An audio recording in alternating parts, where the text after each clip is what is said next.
Welcome back to House Rich, the Millennial Real Estate Show, home of the world's best home buying tips. Today I'm going to talk about the story of the couple that had their land stolen at Bruce Beach over 100 years ago, returned last week. We're going to talk about that story, the social and economic impacts of that, as well as do a market update at the end of this as well. Spoiler, things are not as bad as the news makes them out to be.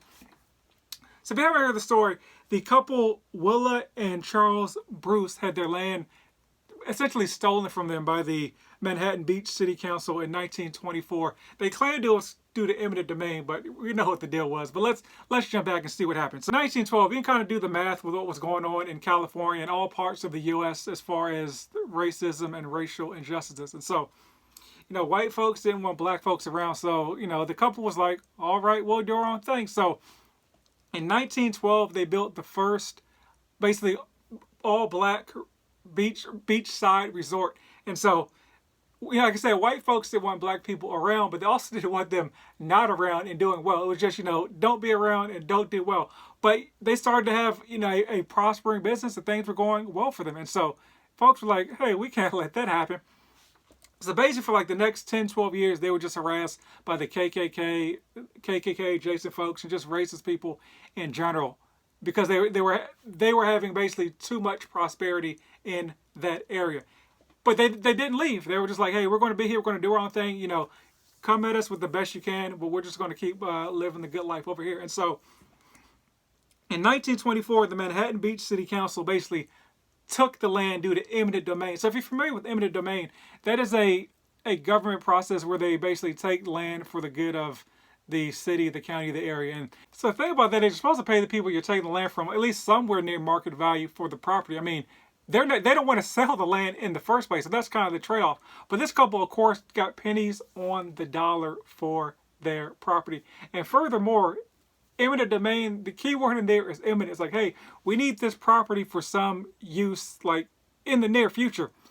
In this scenario, that property sat vacant for like 2 decades, and basically it became a parking lot, and like they built a lifeguard training station eventually at some point on the property as well. So I implore you to actually Google a picture of Bruce Beach and the land that was stolen. It'll probably be one of the first ones that pop up. If you're on YouTube, I'll post a picture right there of what it looks like. But you'll see all these whatever I assume are $1 million houses all around this vacant plot of land. This vacant plot of land just sitting there, like it sticks out like the proverbial sore thumb that just nothing was done with this property. And so, what happened with the actual couple? They unfortunately they couldn't recover from that. They just became cooks of their own and eventually passed away. And so I think July 1st of this year, the land was returned to their descendants, Marcus and Derek Bruce. And so I want to go into the economics of this as well, because it was an important thing I read at the bottom of the article. So they own the land, but they don't get to use the land right away. So they have to lease the land back to the county at $413,000 a year, plus any operation costs that it takes them to maintain the property. And so think about that. They're saying that the property is worth basically $413,000 a year just sitting there. So if you go back just 10 years and think about at $413,000 for 10 years, that's $4.13 million that just in the last 10 years, and extrapolate that over 100 years, that's $41 million that they've lost out on over the course of 100 years. And yes, prices are different, inflation and all that, but just think about that. $41 million over 100 years this family has lost out on. And let's not talk about, revenue they could have generated or, compounding interest or any investments they could have made as well. But this family has lost out on $41 million at least over the last 100 years because this land was just unjustly taken from them. Like I said, unfortunately the couple basically, they became line chefs and passed away. And so the city does have the right to purchase the land back to them at no more than $20 million. But just think about that economic impact and the generation of wealth they were not able to build. And so, the folks nowadays, obviously not blaming them for anything. They can only right the wrongs that happened in the past. But that's a lot of wealth that was basically left on the table for that family. And so that's just a microcosm, one small story. But that story is on a smaller scale, I'm probably of hundreds and thousands of people all across the U.S. that had their land taken due to eminent domain and BS reasons and lost out on generational wealth. So that's an important thing when we're talking about the wealth gap and closing the wealth gap. And that's why I preach like real estate so much, because it is the cornerstone of wealth for a lot of people. So thanks. If you enjoy the show and want to go even more in depth with the content we put out, go to houserichshow.com. We have courses on Insider Secrets Your Lender and Realtor Don't Tell You, a course on house hacking, and even a DIY credit course so you'll never have to pay for credit repair again. And since you're a loyal listener, use promo code POD for a special discount.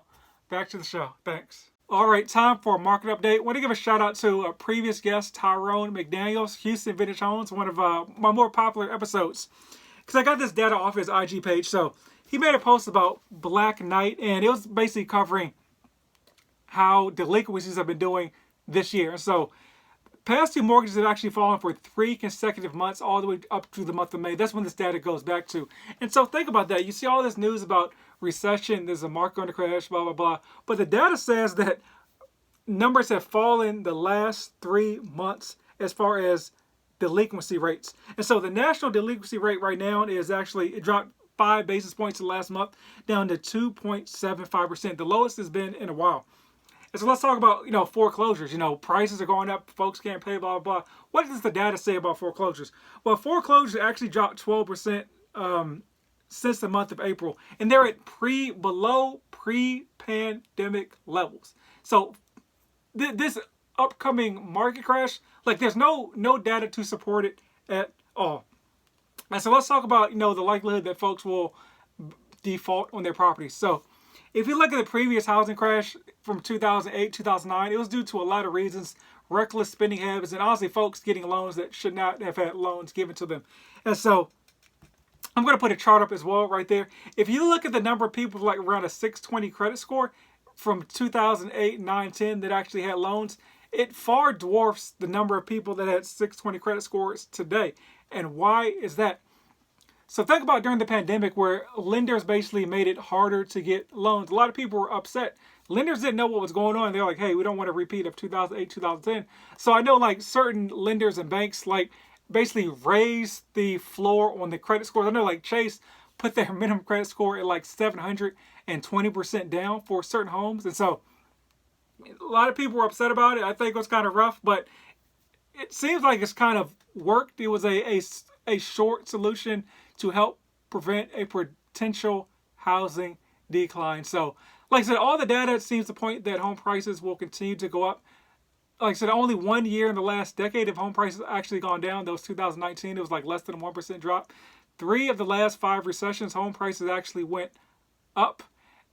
And one of those years was basically the 2008, 2009 housing crash. So that recession was due to the housing crash. There wasn't a housing crash due to the recession. So all the data says home price will continue to go up, but do whatever you want to do. I like to focus on data, and so that is the show for today.